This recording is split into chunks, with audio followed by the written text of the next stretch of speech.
Te damos la bienvenida a un nuevo audio de la hora silenciosa de Palabra de Vida, donde líderes alrededor del mundo compartirán con nosotros. El día de hoy escuchamos a... ¿Qué tal, queridos hermanos? Me llamo Esteban Beitze y con mi esposa Karina servimos al Señor en la iglesia local en Buenos Aires y también con el ministerio Llamada Medianoche en toda la Argentina y a veces también en otros lugares. Hoy nos toca estudiar un pasaje de 1 Samuel capítulo 13, los primeros versículos. Hoy en día muchas veces somos confrontados con historias trágicas de hijos de Dios, buenos creyentes, que de repente se apartan y caen en el pecado. ¿Cómo es posible que suceda? ¿Cuáles son los pasos que llevan a esto? En la vida de Saúl vamos a tener un ejemplo de advertencia para todos nosotros.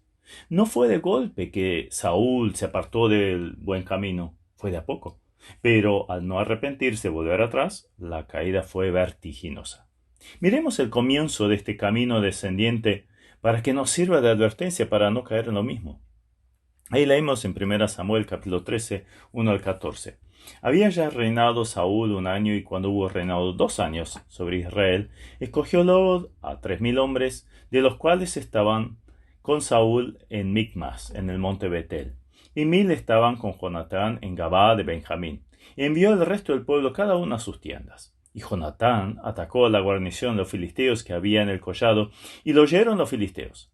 E hizo Saúl tocar trompeta por todo el país, diciendo: «Oigan los hebreos». Y todo Israel oyó que se decía: «Saúl ha atacado a la guarnición de los filisteos», y también que Israel se había hecho abominable a los filisteos. Y se juntó el pueblo en pos de Saúl en Gilgal. Entonces los filisteos se juntaron para pelear contra Israel. 30,000 carros, 6,000 hombres de a caballo, y pueblo numeroso como la arena que está a la orilla del mar. Y subieron y acamparon en Micmas, al oriente de Bet-Aven. Cuando los hombres de Israel vieron que estaban en estrecho, porque el pueblo estaba en aprieto, se escondieron en cuevas, en fosos, en peñascos, en rocas y en cisternas. Y algunos de los hebreos pasaron al Jordán, a la tierra de Gad y Galad. Pero Saúl permanecía aún en Gilgal y todo el pueblo iba tras él temblando. Y él esperó 7 días conforme al plazo que Samuel había dicho, pero Samuel no venía a Gilgal. Y el pueblo se le desertaba. Entonces dijo Saúl: «Traedme holocausto y ofrendas de paz», y ofreció el holocausto. Y cuando él acababa de ofrecer el holocausto, he aquí Samuel que venía. Y Saúl salió a recibirle para saludarle. Entonces Samuel le dijo: «¿Qué has hecho?». Y Saúl respondió: «Porque vi que el pueblo se me desertaba, y que tú no venías dentro del plazo señalado, y que los filisteos contra mí a Gilgal, y yo no he implorado el favor de Jehová. Me esforcé, pues, y ofrecí holocausto». Entonces Samuel dijo a Saúl: «Locamente has hecho. No guardaste el mandamiento de Jehová tu Dios, que él te había ordenado, pues ahora Jehová hubiera confirmado tu reino sobre Israel para siempre. Mas ahora tu reino no será duradero. Jehová se ha buscado un varón conforme a su corazón, el cual Jehová ha designado para ser príncipe sobre su pueblo, por cuanto tú no has guardado lo que Jehová te mandó». Ya no hay la misma confianza en el Señor que se observaba al principio de la historia de Saúl. La gente de Israel se esconde o va tras Saúl temblando. Según el mandato de Samuel, Saúl lo tenía que esperar 7 días en Gilgal antes de empezar la batalla. Pero de mientras el pueblo se escapaba, se huía. Desde ese momento empieza su actuar equivocado. El primer paso que podemos observar es una reacción en lugar de acción. En los primeros días de su liderazgo como rey, Saúl había tomado la iniciativa para ayudar a los necesitados, juntar al pueblo para enfrentar al enemigo común. Pero apenas pasaron 2 años, cuando ya no es el que toma la iniciativa para enfrentar a los enemigos de su pueblo, sino que simplemente reacciona frente a las consecuencias de la iniciativa que había demostrado su hijo Jonatán.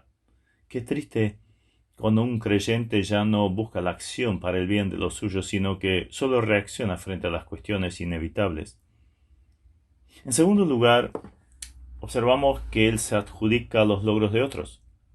Allí Saúl reúne al pueblo entero para enfrentar a los filisteos que se habían levantado después del ataque de Jonatán, y el mensaje que llega al pueblo es: Saúl ha atacado a la guarnición de los filisteos. se adornó con los laureles de otro. O sea, se subió al carro del vencedor para parecer más exitoso. Qué triste figura. Después vemos impaciencia. Antes había sabido esperar la manifestación de la voluntad de Dios. Ahora, en cambio, se adelanta a ello. Le hubiera alcanzado con esperar solo un par de horas más. No había aprendido de las experiencias pasadas. La gente, las circunstancias lo presionan y él toma la decisión equivocada. Seguramente su situación no fue fácil. Delante de él había un enemigo muy poderoso, pero los que estaban con él se encontraban llenos de miedo y desertaban.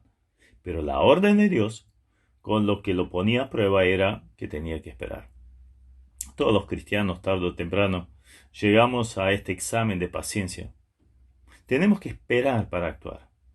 Como es bien sabido, el Señor nos contesta a nuestras oraciones de tres formas: por un no, por un sí y todavía no. Hay que esperar. Quizás esta última sea la que más nos cuesta, pero qué bendición cuando actuamos con paciencia. Luego vemos, en cuarto lugar, pasos descendientes, la falta de fe. Saúl mira las circunstancias, al enemigo y la deserción de su ejército y no mira al Señor. Hay falta de fe y confianza. En momentos de prueba debemos quitar nuestros ojos de las circunstancias y ponernos sobre Cristo y la palabra de Dios. Solo así podremos salir vencedores de las pruebas, las cuales todos tarde o temprano habremos de pasar. Un quinto paso descendiente lo llamaría la desobediencia. De la impaciencia a la falta de fe llegó la desobediencia. Había un claro mandato de no hacer nada hasta que Samuel llegara. Saúl prefirió actuar autocráticamente en vez de teocráticamente. Fue esta debilidad interior que lo llevó a la gran tragedia de su vida.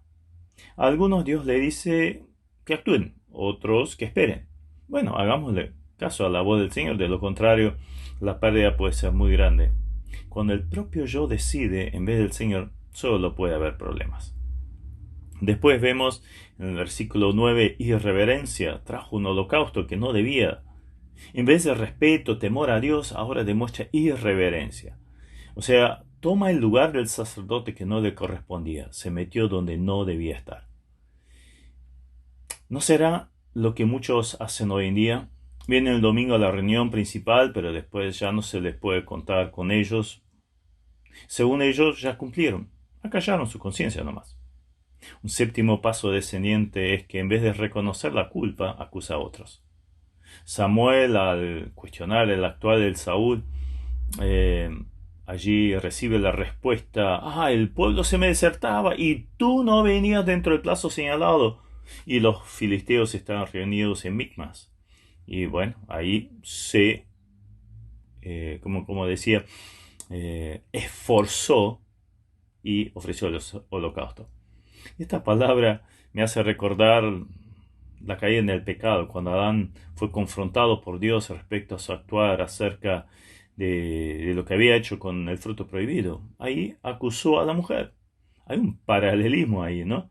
La mujer que tú me diste. Evidentemente no hay arrepentimiento del error. Se busca solo deslindar la culpa acusando a otros. ¿No actuamos muchas veces de esta forma? Todos tienen la culpa, los hermanos, Satanás, claro, menos nosotros mismos. Un octavo paso descendiente es el castigo. Lo vemos en los versículos 13 y 14. El propósito que Dios tenía con la vida de Saúl quedó trunco. Habría de ser puesta a un costado para darle lugar a otro. La falta de fe, la desobediencia, la impaciencia puede descalificar del servicio y sobre todo el liderazgo. Pero no solo esto, sino que Dios se busca a otro para llevar a cabo su plan. Dios ya estaba viendo a David. Qué triste que un hombre que había empezado tan bien luego cayera tan bajo. Que estos pasos nos sirvan de advertencia para ser pacientes, obedientes, dependientes, reverentes de Dios y buscar cumplir con el propósito de Dios para nuestras vidas. Que Dios nos ayude en ello. Amén. Gracias por escucharnos. Recuerda que este audio no reemplaza tu tiempo a solas con Dios. Te animamos a que escribas tus aplicaciones personales. Hasta mañana.